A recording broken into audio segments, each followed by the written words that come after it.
Good morning, everyone.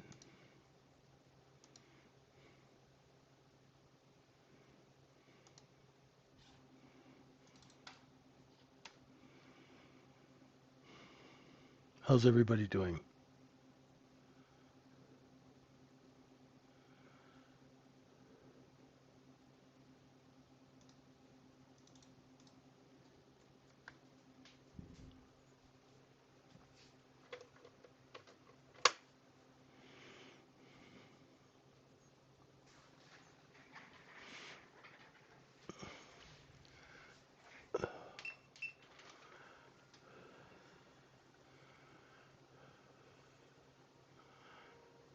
Well, let's see what we're looking at this morning. Overnight inventory is short and it's already corrected up to VWAP. And I was doing a coaching call earlier and was having a bit of a trouble finding a balance zone. So I'll go and show you what I ended up doing. So let's see what's happening here. How do you like that overnight low, eh?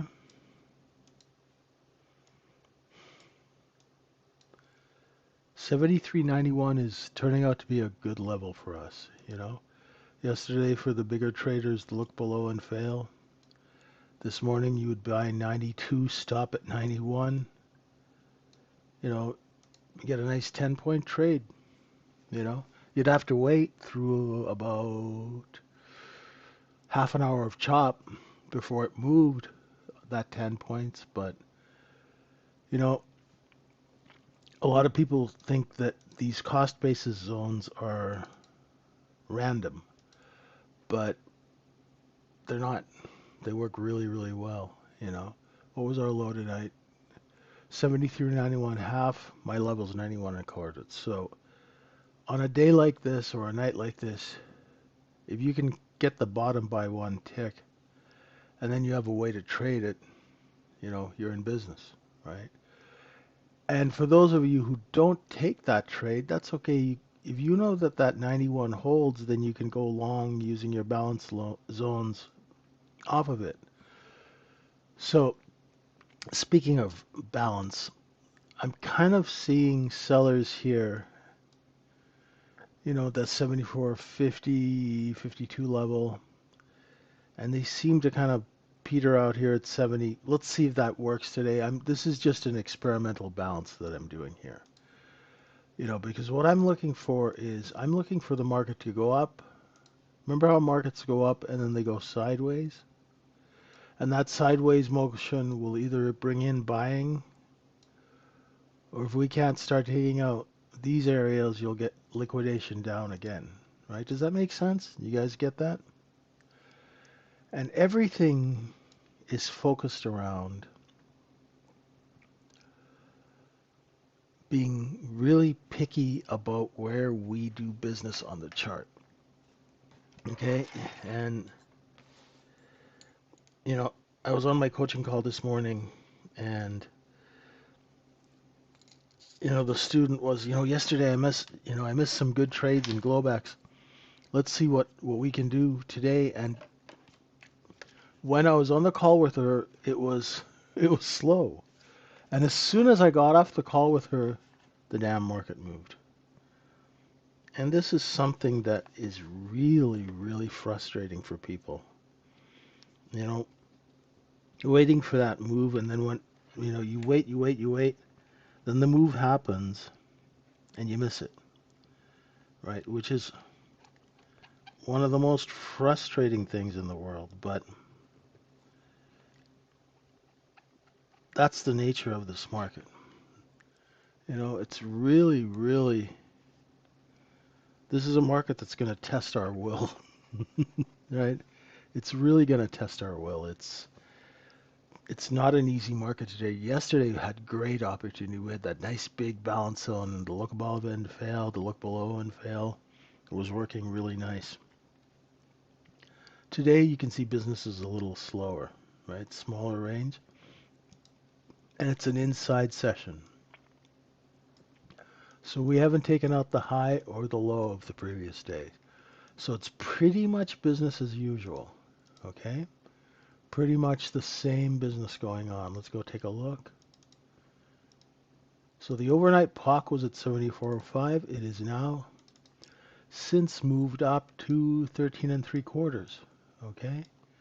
There's your overnight low in 73.91 quarter, right?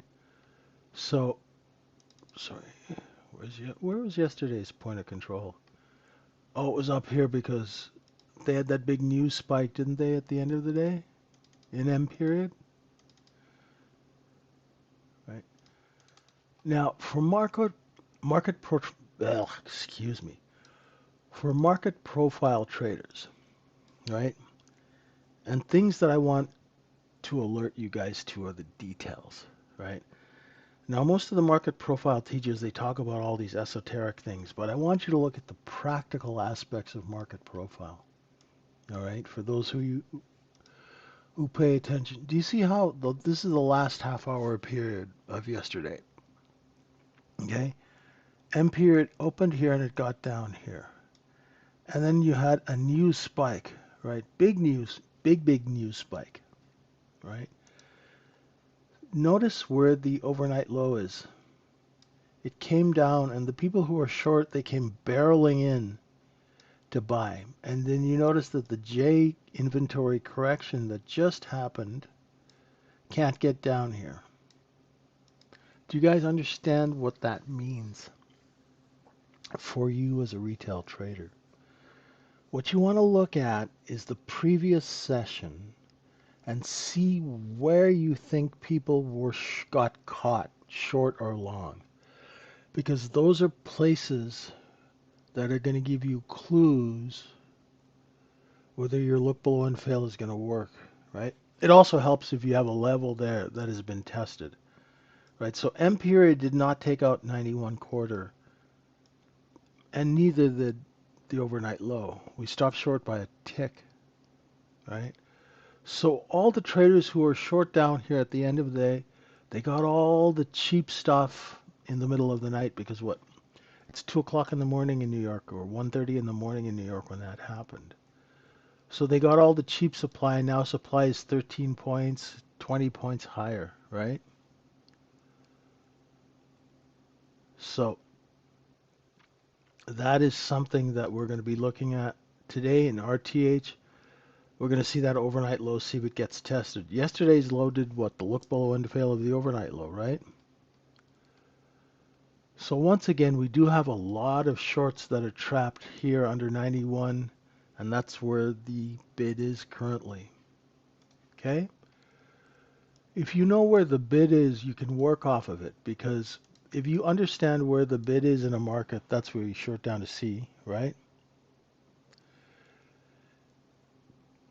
And then you short down to the bid and cover where the bid is, if that makes sense.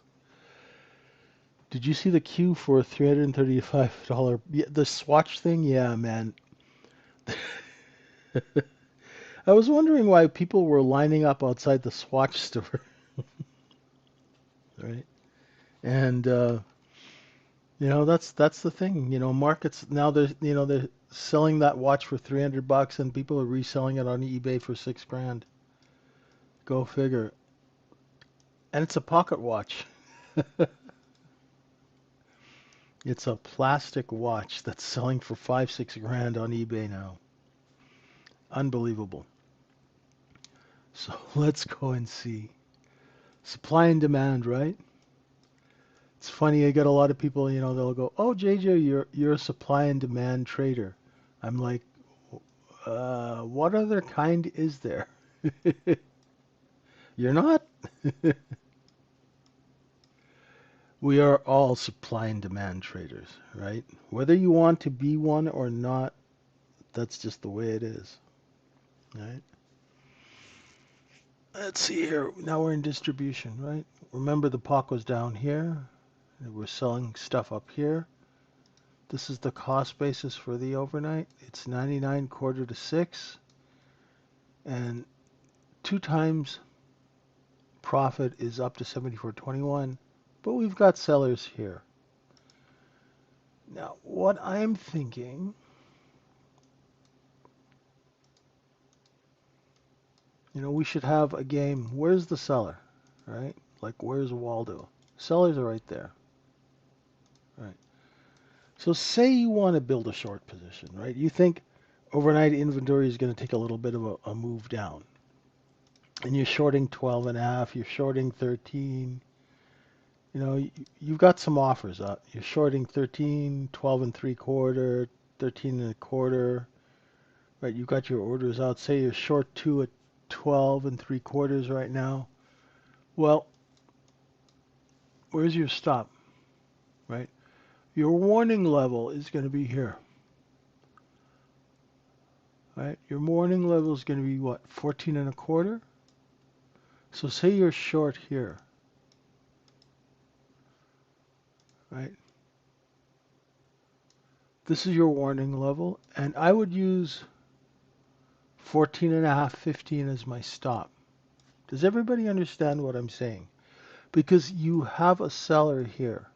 The seller moved down and down and down. The top of the candle means the sellers are moving lower, right? That's why you guys get a trend line, right? What is it? It's a trend line is a trend of the offer moving lower. Do you guys get that? Does that make sense? Because people, a lot of people trade trend lines, but they don't know what they are. Right? So when the trend line's moving down, that means the offer is moving lower. So I'm short 4 contracts at 12.94 average. Where am I going to put a bid? I'm going to put one bid at 11 3/4 and see if I can get any cheap. Right? I'm going to bid 11 3/4 just under the low of those candles. Right? And if it climbs over 14 and a quarter, I'll start taking back contracts, right? Because if I lose my seller, I've lost my backup. There's no point being short when the trend line is going like this, right? This means that the trend is the offer is moving higher.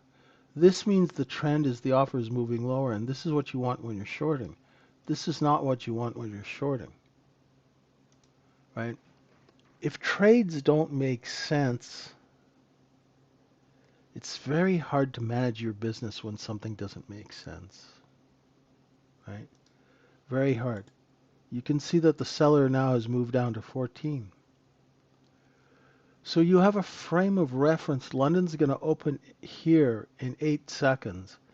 And when it does, if it pops up over here, right, you'll find that, see, my 11 3/4 bid didn't get taken, so I'm going to cover one at 12, one at 12 and a quarter, and lower my risk, right? If I get stopped out on the other two, it's okay, right? I'm using the micro to test the order flow to see where those bids are, right? And they stop selling here. This way you can manage your risk. Retail trading is all about managing risk, right?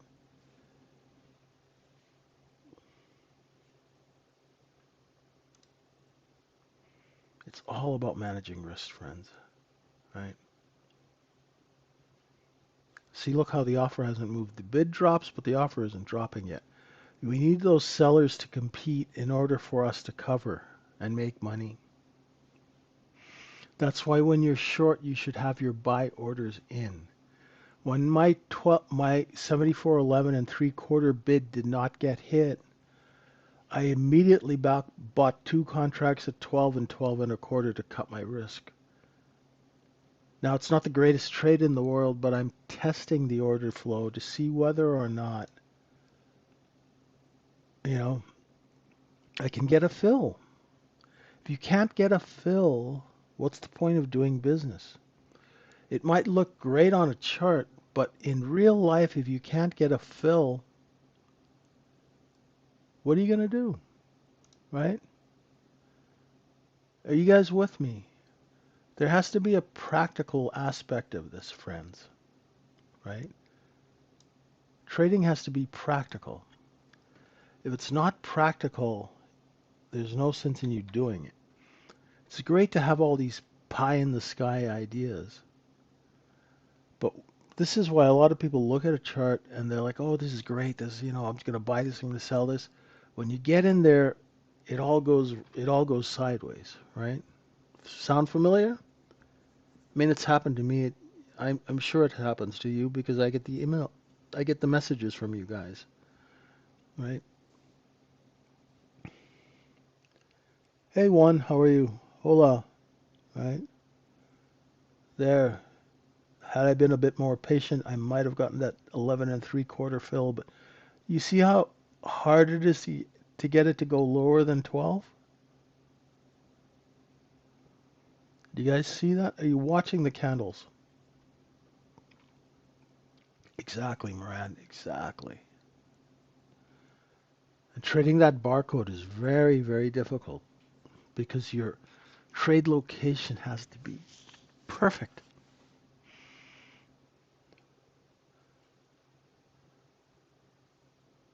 See how the offer is lifting above the blue line?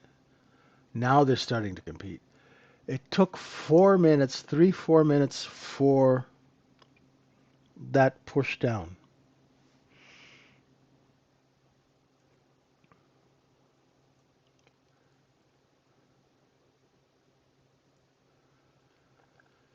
So if you're short the 13s and you're trading along with me, go put in a bid at 11 and 11 1/4. If the offer moves back up over 12 like it's trying to do now, watch your risk, right? If the offer moves back underneath 12, you can stay short. There you go. That's what you want, right? So had I waited a little longer, the trade would have been a bit more profitable. That's the first trade of my morning, so I'm not really on it, you know? So that's telling me I need to work on my discipline a little bit, right?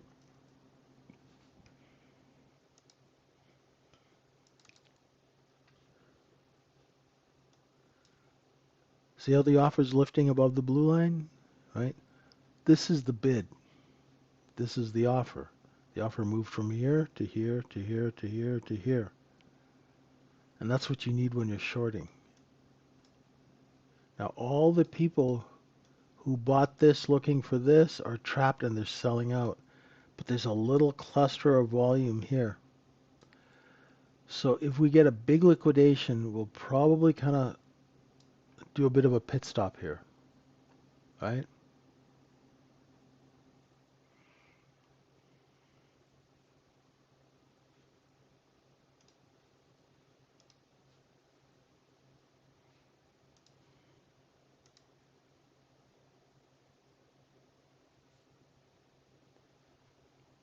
Good morning, everyone on YouTube. Welcome, welcome. Look how the offer lifted over 12. So you don't need any kind of fancy software. All you need to be able to do is draw a straight line and watch them offer it moved underneath. Now, if you hadn't covered, if you were short the 13s like I was and you didn't cover 12, 11, you're going to be getting stopped out, right? So when London opened, we know that the bid's there. Look at that there, you're stopped out, right? Do you guys understand what I'm talking about when I talk about this? When I talk about the offer moving lower and sellers competing? Does it make sense to you guys?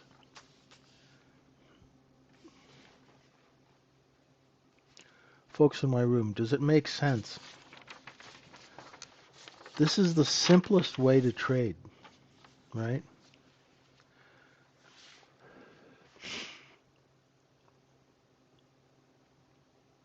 Do you guys understand the concept of signal to noise ratio? When you're trading, there's a lot of noise. But what is the signal?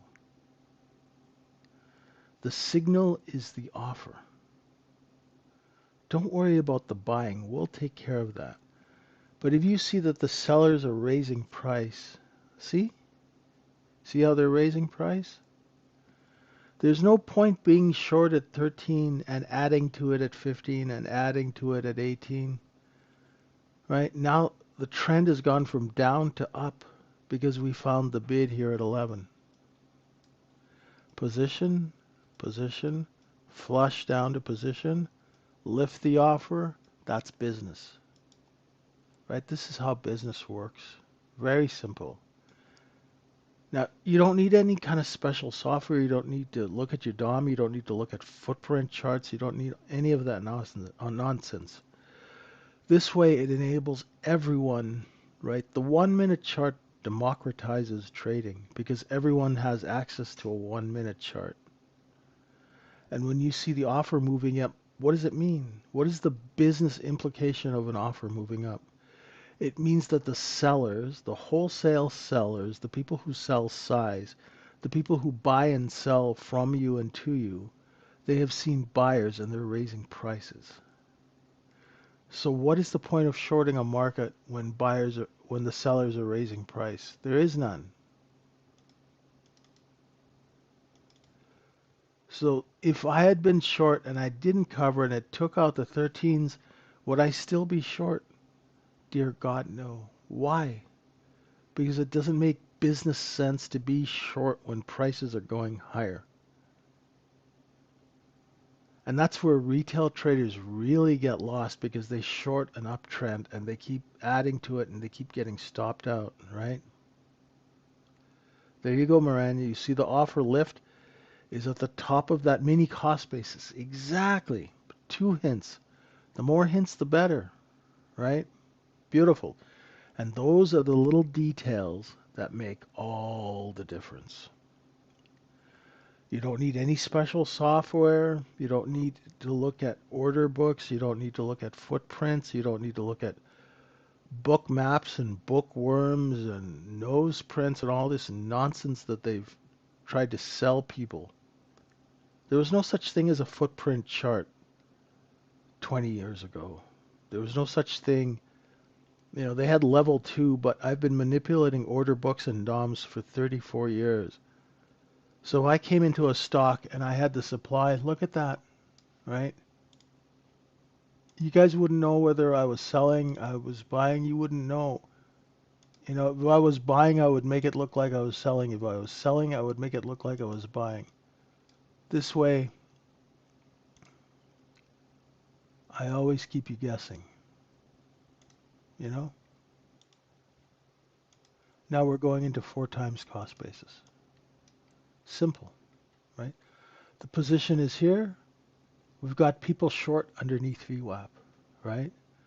They are now pushing the market higher to cover. Simple life, right? There's no need to overcomplicate this stuff. None at all. If we take out the stops at 27, we're going to probably take that product and go back and forth up here.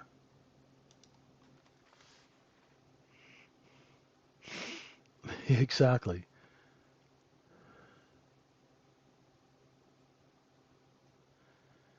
Yeah, there was no, until Windows 95, there was no chart-based trading.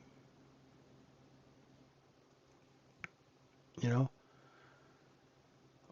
Windows 95 changed the trading world and the advent of cable internet and high-speed internet. And it was slow. It's only in the last 10 years, I'd say the last 10, 15 years, has there been a flurry of all this fancy trading software that people unfortunately feel they need, and they still can't make money. You can give people all the DOMs, and have you seen some of these fancy DOMs? There's a company that charges $1,000 for their DOM software, and nobody I know who uses it actually makes money. You know,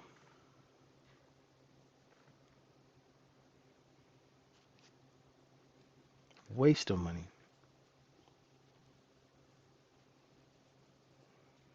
So that's what we do at the Trading Syndicate. You know, In our room, what we try and do is we try and empower retail traders, and show them, look, you don't need this. All you need is to be able to pay attention. If you can pay attention, we can help you make money, right? If you can listen, pay attention, and do what you're told, we can help you make money.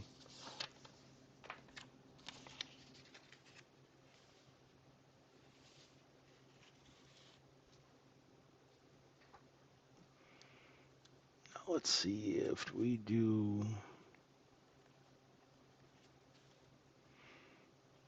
Let's see if we do a look below and fail of 21.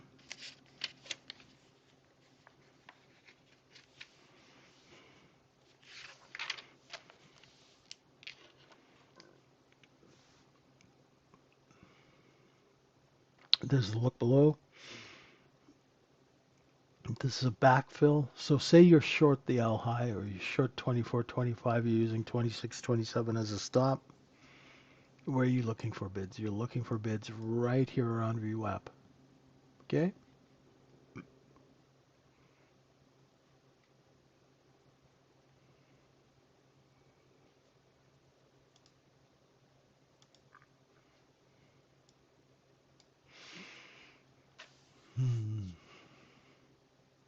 There's a bid at 18.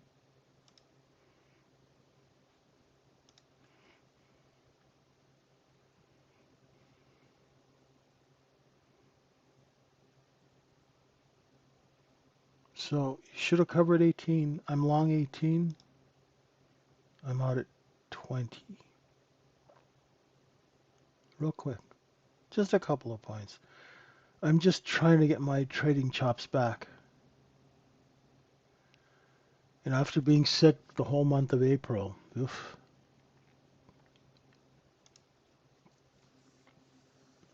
Yesterday was a good day. Today's a little choppier, right? So that trade was not an A plus setup. I went long the 18 because I saw it front run VWAP. My stop was right underneath this white line here at 17. And I just quickly popped out at 20. Right? I told you where the bid was going to be. Do you see how you didn't need any special software? Do you guys see that? You see the bottom of that candle and the space between the bottom of that candle and VWAP? Those are buy orders. Nice work, Stealth. Nice work, Doc.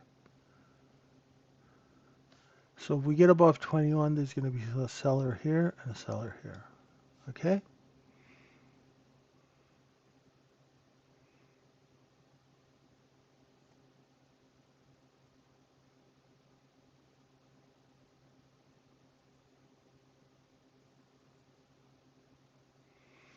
Yeah, it's amazing, Raj, those books from 100 years ago, how accurate they are about how the business works. Because really, the business hasn't changed in 100 years. Not at all. It's just gotten more efficient, right?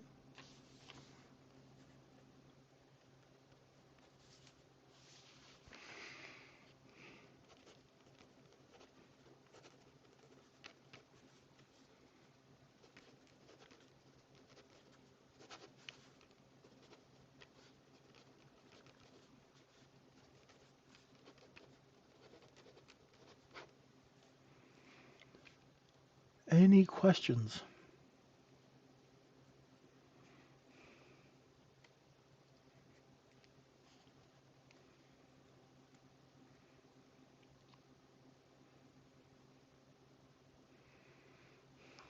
Now, would I take that trade again? Probably not, because I know that there's sellers here and the sellers are moving down. So maybe you'd get bids at 14 because that's the position. Sorry. Oops. Hand slipped on the mouse.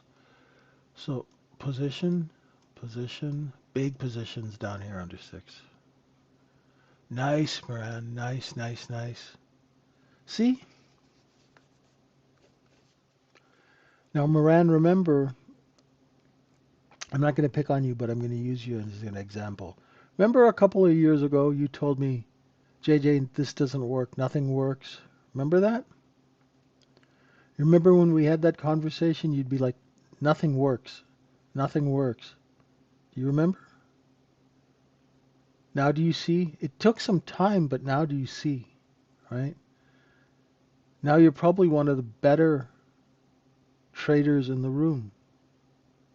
From a pure technical standpoint, you see and execute better. Now, sometimes, there'll be weeks where you'll be like, oh, this is crap. And that's because business is tough. Because business is not always the same, right? The business changes week to week, especially in times of war and stuff like that, right? But I'd say for concentration and general toughness, you're one of, no, you're not one of the, no, I can guarantee you're not the slowest student ever. I have people, Moran, who I've been working with and I've known for years and years and years, and they still don't get it because they still don't have discipline, right? You have discipline and you stuck with it, you know. You stuck with it. You stuck with it when things were really, really tough, right? When you wanted to give up, when you couldn't see any sort of way of this working. You were in the room every day and you stuck with it, right? And you're the difference between what I called weekend warriors and real traders, right? That's a real trader. A real trader is someone who sticks with it when it's just like it's bleak, man. It's bleak and you're like, Jesus. And you know, there are days in this business where you question all your life decisions, right? Oh, I should have gone to medical school. Oh, I should have studied harder in school. I should have done my homework that day in grade 8 when I got that F on the test. You start questioning all of your life because this market will mess with your head, right? The frustration is insane because the market is never the same, you know? It's never the same and it makes you just lose it. And I would say Moran is probably my best student when it comes to discipline and just mental toughness because all of those times when she reached out to me and she said, JJ, this doesn't work. Nothing you say works. It doesn't work. And I was like, you just got to stick with it. Like and I could feel the frustration. And now look at her. She's shorting. She's taking long. She's taking trades that a lot of traders don't even see, and she takes them. Right? That's the difference. That's the difference. Same with Raj, right? Raj had the same thing, right? Now Raj, messages me and he goes, Monday, Tuesday, he's made his money for the week and he's not giving it back, you know?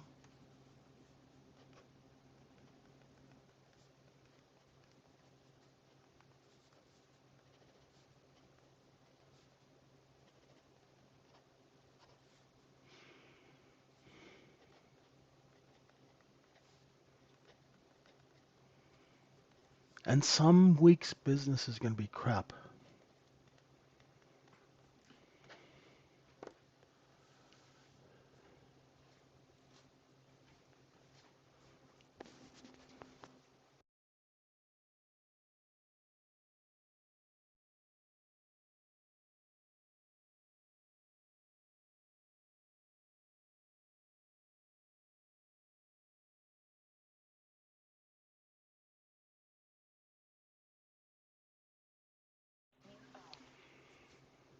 There. And that's the difference. That's the difference between success. It's, man, it's not easy. That's why a lot of people will be, oh, I want to quit my job and be a trader. I'm like, yeah, don't quit your day job. You always want to have an income, right? You need an income. Why do you need multiple sources of income? Because it keeps you from doing stupid stuff, right? You know, and the funny thing is, Raj, risk management is key. But do you notice that when you start talking management, people's eyes just glaze over? It's not exciting.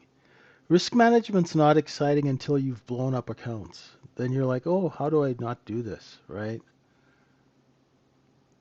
I see that in students all the time, right?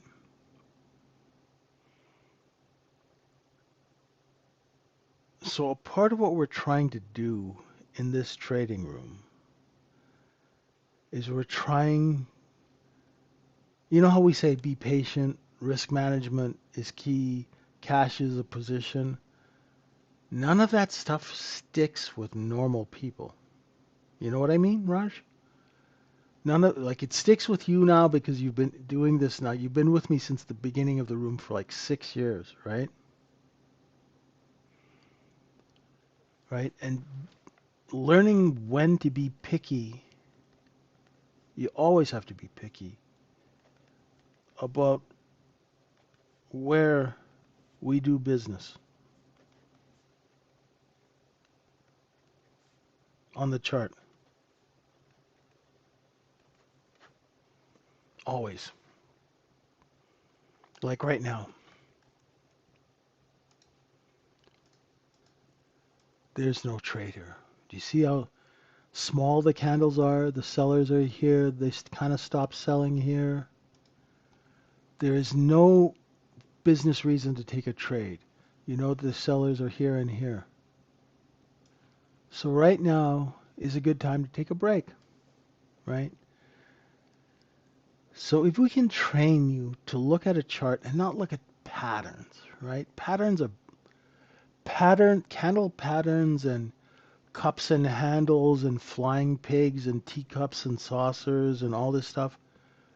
It's meaningless unless you understand the business that is creating the pattern. If you can't look at a chart within 30 seconds and go, should I be doing business here or should I wait for business to do this or this or this, right? But if you can look at that immediately and go, hey, this is crap. And then what that's going to do is that automatically your brain relaxes. And when your brain relaxes, you can see opportunity when it actually happens. Instead of running around like a chicken with your head cut off, which is what most 99% of traders run around like a chicken with their head cut off, chasing these trades that don't exist, right? And by the time the good trade comes, you've missed it. You're either out of money or you're mentally exhausted or you're too frustrated. So let's use candles, right,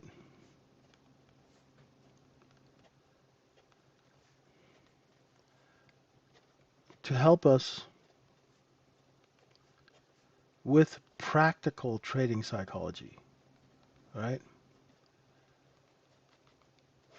Practical trading psychology is knowing when to do business and when not to. Because there's no use using trading psychology after you've lost all your money.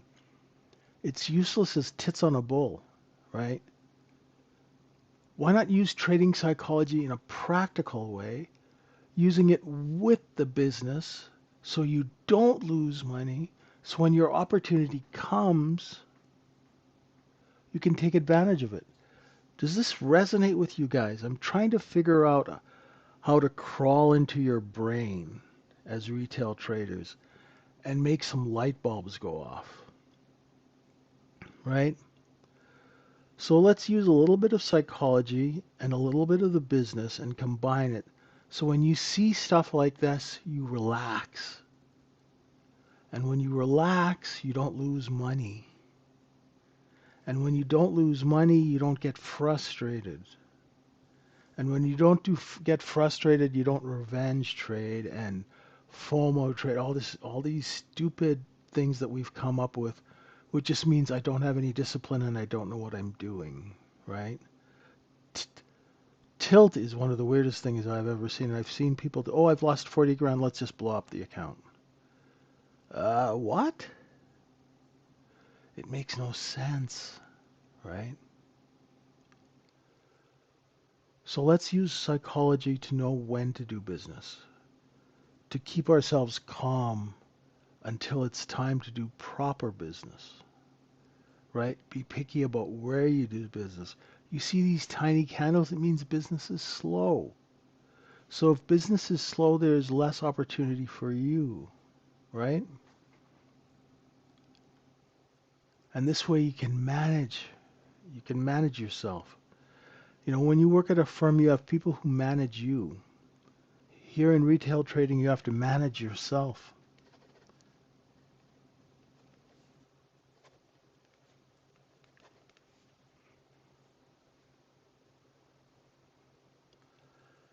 Exactly, right? There's a big difference between my teaching 5 years ago and now. Because 5 years ago, I thought you guys knew all this stuff.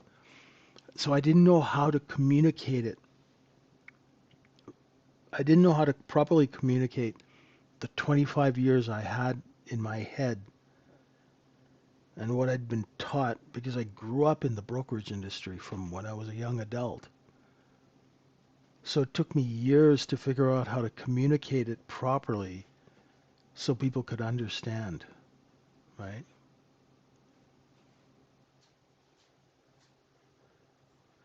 Because, and I'm not, everyone's made the same mistake. You go long, you go short, you go long, you go short. You've taken about 5 trades in this chop, and by the time the real trade comes,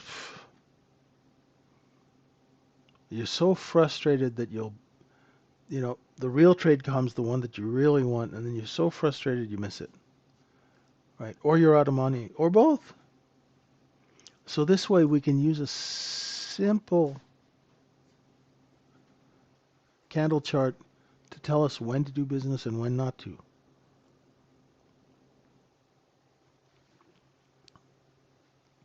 right? So I want to keep you guys from losing your cool because this market, that's what it does. It tempts you to lose your cool. And when you lose your cool, you don't even notice that the market has put its hand in your wallet and taken out all your money, right?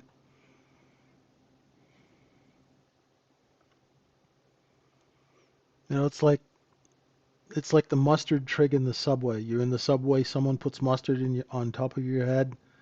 You go to rub it off, your hands go to the top of your head, they take your wallet and they're gone. Right?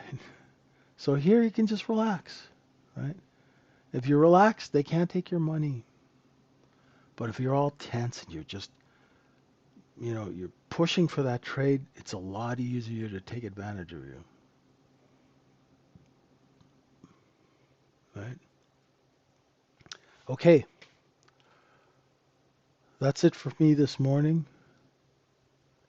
Thank you all for being with us. Please come into the trading syndicate. We've got trading competitions now where you can win some money. Use that money to fund your trading.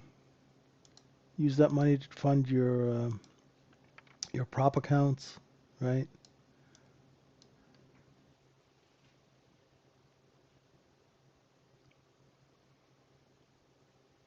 So you can come into the room now. Steve's got a flash sale going. You can't get it. The only thing we can do is give it away for free. And the only reason we charge is to keep out the riffraff, right? So just chill out, have a good morning, right? You can see the distributions, right? Check it out. So the position was here, distribution, distribution, distribution. See? And we're trying to sell this here. Now, if we run out of buyers, we're going to put it on sale and come down here or here. And if we have a big sale, we'll come back down to 74.02. Okay? Thanks, everyone. Have a great morning. Thank you for being with me. We'll see you at 9:15 Eastern Time for our next session. Okay? Bye for now.